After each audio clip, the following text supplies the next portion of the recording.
5 notizie dalla Liguria, da Ponente a Levante. È attiva la nuova casa della comunità Fiumara a Genova.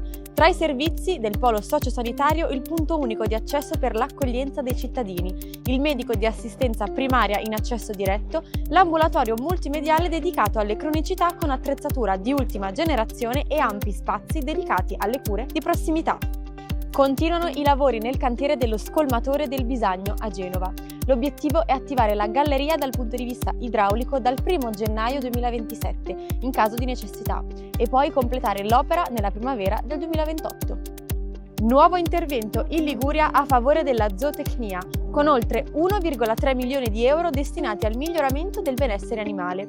Un sostegno al mondo degli allevatori e a chi investe nel miglioramento delle condizioni di vita degli animali. Nasce un bando destinato ai comuni liguri per la presentazione di progetti di educazione all'avventura per la generazione Z. Si tratta di circa 100.000 euro per sostenere una nuova offerta di turismo basata sullo sport outdoor e rivolta ai giovani tra i 12 e i 25 anni. Inaugurato a Sarzana il nuovo ecocompattatore di ultima generazione, uno strumento di facile utilizzo per il riciclo della plastica.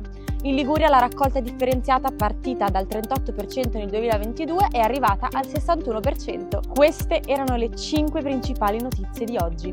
Seguiteci sui canali ufficiali della Regione Liguria.